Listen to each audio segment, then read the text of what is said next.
So this is hello guys. This is the second video of cerebellum, and then this video will start from the afferents. Then we'll go on discussing the comparator function and the cerebellar peduncles. तो afferents दो types के होते हैं cerebellum में. एक होते हैं climbing fibers, एक होते हैं climbing, and दूसरे होते हैं mossy fibers. So please note down that climbing fibers सिर्फ inferior olivary nucleus से जाएंगे, which means olivocerebellar tract or paraolivocerebellar tract. Only these two are included under the climbing fibers category. मेरा cursor, yes. So please do note that सिर्फ कौन कौन से आएंगे climbing में? olivocerebellar and the paraolivocerebellar. Rest all are mossy fibers. ठीक है, and also these are the most numerous. अब इनमें जो डिफरेंस है, जो मॉसी फाइबर्स हैं वो जाके रिले करेंगी ग्रैन्यूल सेल्स के. हमने देख लिया ग्रैन्यूल सेल्स कहाँ पर हैं. सो ग्रैन्यूल सेल सेरिबेलर कॉर्टेक्स के अंदर होते हैं सेल्स, ग्रैन्यूल लेयर के अंदर, एंड ओनली एक्साइटेटरी सेल्स, ठीक है, ऑफ द सेरिबेलर कॉर्टेक्स. तो वहां पर जाएंगे, उनके साथ रिले करेंगे और फॉर्म करेंगे सेरिबेलर ग्लोमेरुलाई का. और सेरिबेलर ग्लोमेरुलाई फिर भी जी से शुरू हो रहा है. So I said that all those which are starting from G will lie in the granule layer. Thereby we can say that cerebellar glomeruli also are going to lie in the granule cell layer. ठीक है, तो मैं जल्दी से एक figure बनाऊंगी to explain. So let us make new page पे बनाते हैं.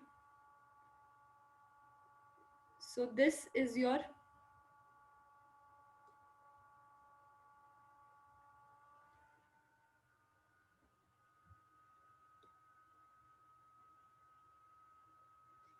So this is a cerebellar cortex, and these are the three layers of cerebellar cortex. How did we learn that?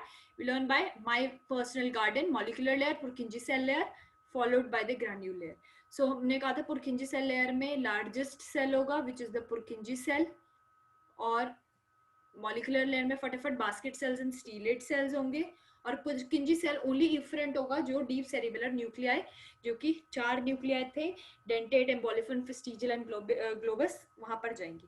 ठीक है, अब मैंने कहा दो टाइप के फाइबर्स हैं. एक है climbing fibres. So climbing fibres as the name suggest से सीधा क्लाइंब कर जाएंगे. ये एंटर किए सेरिबेलम में एंड सीधे ये क्लाइंब करेंगे. कहाँ पर? पुर्किंजी सेल के पास जाएंगे, टॉप मोस्ट लेयर में, जहाँ पे पुर्किंजी सेल के डेंड्राइट्स हैं मॉलिक्यूलर लेयर में, वहां जाके रिले करेंगे. तो इन्हें किसी भी और की जरूरत नहीं है, सीधा क्लाइंब करके टॉप पे पहुंच जाते हैं. And they therefore are called as the climbing fibres. They therefore are called as the climbing fibres. और मैं बता चुकी हूँ क्लाइंबिंग फाइबर्स किसके होंगे? सिर्फ inferior olivary nucleus. You know inferior olivary nucleus is present in the medulla, और वो ऑलिव्स का फॉर्मेशन करते हैं, क्रम्बल्ड बैक शेप न्यूक्लियस होते हैं. सो क्लाइंबिंग फाइबर्स वहां से आ रहे हैं. ठीक है, ऑन द अदर हैंड जो हमारे मॉसी फाइबर्स हैं, जो कि बाकी सब ट्रैक्ट से होंगे, वो आते हैं. और मॉसी फाइबर्स सिर्फ कहाँ तक जा पाते हैं? They are only limited to the granule cell layer. So granule layer के अंदर तक लिमिटेड होते हैं, and these here are your mossy fibres. But इन्हें जाना कहाँ है? पुर्किंजी सेल के पास. तो ये किसके थ्रू जाएंगे? They will go through the granule cell. So यहाँ ग्रैन्यूल सेल भी थे, और ग्रैन्यूल सेल फिर हमने देखा था जाके किसको दे रहे थे? पुर्किंजी सेल के पास जा रहे थे. So here these are the granule sales.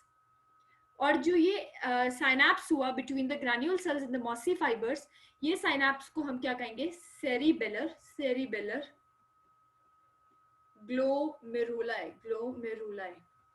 So I hope ये क्लियर हो गया. कैसे आएगा? मॉसी फाइबर्स आएंगे, ग्रैन्यूल सेल्स आएंगे, ग्रैन्यूल सेल्स स्टिमुलेट किससे करेंगे?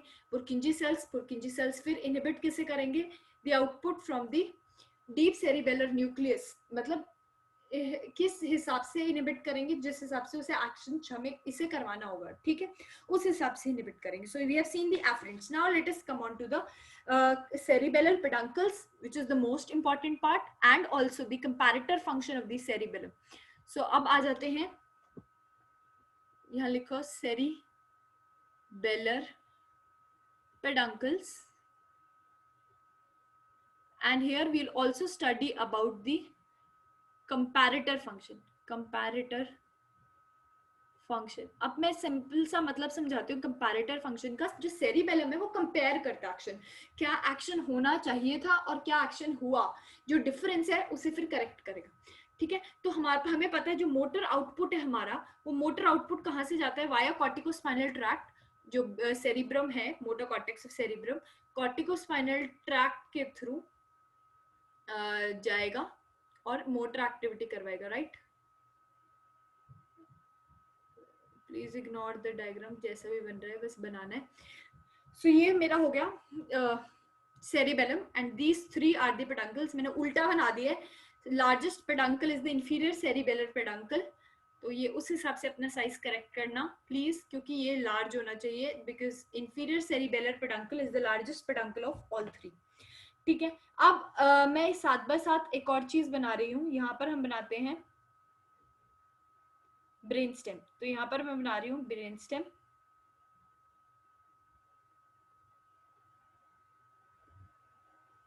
ब्रेन स्टेम में आएगा मिड ब्रेन, तो ये मिड ब्रेन के लेवल पे होता है सुपीरियर सेरिबेलर पेडंकल, पॉन्स के लेवल पे होता है middle cerebellar peduncle and medulla के लेवल पे इंफीरियर सेरिबेलर पेडंकल। तो हमने देखा जो कॉर्टेक्स है वो हमें आउटपुट देता है, और आउटपुट किसके थ्रू आता है, कॉर्टिकोस्पाइनल ट्रैक्ट, और कहाँ जाता है, स्पाइनल कॉर्ड। तो ये कॉर्टेक्स है हमारा, और कॉर्टेक्स ने आउटपुट दिया और कहाँ दिया, कॉर्टेक्स ने आउटपुट दिया। एक अगेन मिस्टेक हो गई है, आई एम रियली सॉरी, आज पता नहीं क्या हो रहा है। कॉर्टेक्स ने आउटपुट दिया और उसके बाद ये जो है वो डिकसेट करता है और उसके बाद बाहर आता है ना, डिकसेट करता है और उसके बाहर बाद आता है। So this output here is the corticospinal tract given out by the cortex, cerebral cortex, यहाँ लिखो मिड ब्रेन, ये पॉन्स है and this is the medulla, और ये हो गया हमारा कॉर्टिको स्पाइनल ट्रैक्ट। तो ये मोटर मूवमेंट्स करवा रहा है। अब हमारा सेरिब्रम जो है, हमारे सेरिबेलम को इंफॉर्मेशन चाहिए कि क्या मूवमेंट कॉर्टेक्स करवा रहा है, तो उसके लिए एक और ट्रैक्ट साइमल्टेनियसली एक्ट करता है विच इज द कॉर्टिको, तो कॉर्टेक्स से आएगा कॉर्टिको पोंटो सेरिबेलर ट्रैक्ट। सो कॉर्टिको पॉन्स तक, और फिर पॉन्स में डिकसेट करेगा और ऑपोजिट साइड के सेरिबेलम में जाएगा। ठीक है, this is the cortico ponto cerebellar tract, right down, this is the cortico ponto cerebellar. और याद करो पॉन्स के जो basal surface of the pons है, उसके अंदर जो ऐसे बेसल सरफेस ऑफ पॉन्स हम बनाते हैं, उसके अंदर जो ऐसे ऐसे हम हॉरिजॉन्टल ट्रैक्ट्स दिखाते हैं वो यही होते हैं, कॉर्टिको पोंटो सेरिबेलर ट्रैक्ट।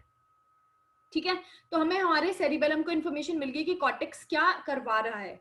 अब अब हम इसे एक और इन्फॉर्मेशन चाहिए, इसे ये तो पता चल गया कॉर्टेक्स क्या करवा रहा है, इसे ये पोजीशन चाहिए कि एक्चुअली हमारे लिम्स किसकी पोजीशन क्या है। ठीक है, कहाँ से करवा रहा है, कौन सी पोजीशन से मूवमेंट, उसके लिए क्या चाहिए, इसे प्रोपायोरिसेप्टिव फाइबर्स चाहिए। Proprioceptive fibres from the limb, from the lower limb, they are coming from the dorsal spinocerebellar and the ventrospinal cerebellar. हमें पता है एक डॉर्सल स्पाइनोसेरिबेलर है जो कि इप्सिलैटरल साइड और इंफीरियर सेरिबेलर पेडंकल से जाता है।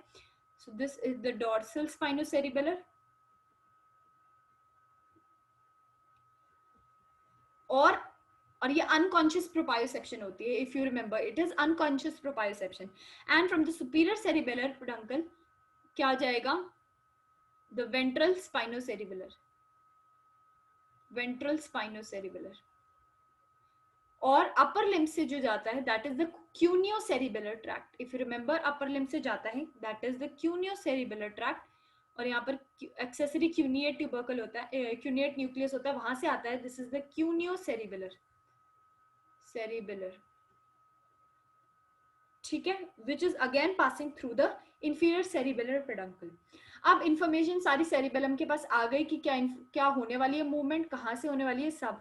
अब इसे एफरेंट सप्लाई देनी है। तो मैंने अभी लास्ट वीडियो में बताया था, पार्ट 1 ऑफ दिस वीडियो, कि हमारा सेरिबेलम है वो स्पाइनल कॉर्ड में इफरेंट्स नहीं देता, हमारा सेरिबेलम है जो कॉर्टेक्स को इन्फॉर्मेशन देता है, और कॉर्टेक्स फाइनली फिर करेक्ट करके मूवमेंट भेजता है।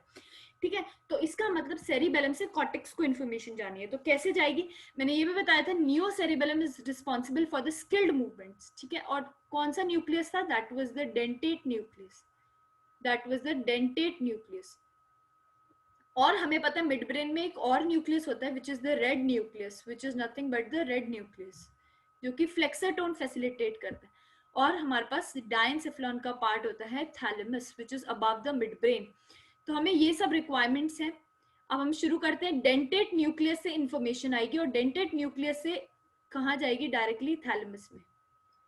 सो कहाँ जाएगी, थैलेमस में, और फिर थैलेमस से कहाँ जाएगी, कॉर्टेक्स में। तो वो आगे आप बना लेना, this tract is the dentatothalamic tract, this is the dentatothalamic tract, okay, dentatothalamic tract. और उसके बाद हमने एक और देखा कि डेंटेट न्यूक्लियस से एक जाएगा रेड न्यूक्लियस को, और फिर रेड न्यूक्लियस से जाएगा थैलेमस को। So this is dentatorubrothalamic tract, this is the dentato rubro for red nucleus, thalamic tract. ऐसे हमारा सेरिबेलम कंपेयर करेगा, एनालाइज करेगा और फिर अपना आउटपुट देगा। These are the efferent tracts, ठीक है। अब इसके अंदर क्वेश्चन क्या आ सकता है कि enumerate the contents of the superior cerebellar peduncle. तो सुपीरियर सेरिबेलर पेडंकल में क्या आ रहा है, देखो, डेंटेटोथैलेमिक ट्रैक्ट, डेंटेटोरूब्रोथैलेमिक ट्रैक्ट, द वेंट्रोस्पाइनोसेरिबेलर ट्रैक्ट, और एक और, ये तो मेजर ट्रैक्ट्स हैं। और at the level of mid brain superior colliculus के लेवल पे और क्या होगा, टेक्टम होगा, है ना। तो टेक्टोसेरिबेलर ट्रैक्ट, ये सब भी हो सकते हैं। तो these are the contents of the superior cerebellar peduncle. And what are the contents of the middle cerebral peduncle? So middle cerebral में main content क्या है, corticopontocerebellar. Also remember that in the middle cerebral peduncle the only afferent tracts are present, no efferent tracts are present. एक तो ये होगा, उसके अलावा सिराटोजेनिक हो सकता है। सिराटोजेनिक कहाँ से आएगा, सो हमें पता है raphe magnus nucleus around the raphe magnus nucleus periaqueductal area के अराउंड प्रेजेंट होता है, वहां से सेरोटोनिन रिलीज होता है, सो सेरोटोनर्जिक ट्रैक्ट हो सकता है। बस ये याद रखना है, मिडल सेरिबुलर पेडंकल है, इसके अंदर क्या होगा, ओनली एफरेंट ट्रैक्ट्स होंगे, ठीक है। एंड देन आएगा inferior cerebellar peduncle. Note that inferior cerebellar peduncle, मैं लिख देती हूँ, inferior cerebellar peduncle is the largest of all three, is the largest peduncle, ठीक है। इसके अंदर क्या क्या है, डोर्सल स्पाइनोसेरिबेलर, क्यूनियोस्पाइनोसेरिबेलर, और क्या आएंगे, और रेटिकुलोसेरिब्रल हो सकता है, उसके अलावा वेस्टिबुलोस्पाइनोसेरिबेलर हो सकता है। तो ये सारी चीजें कहाँ से पास करेगी, इंफीरियर सेरिबेलर पेडंकल। और भी जो नाम नहीं सुने वो मेजरली इंफीरियर सेरिबेलर पेडंकल से यही क्वेश्चंस भी पूछे जाते हैं।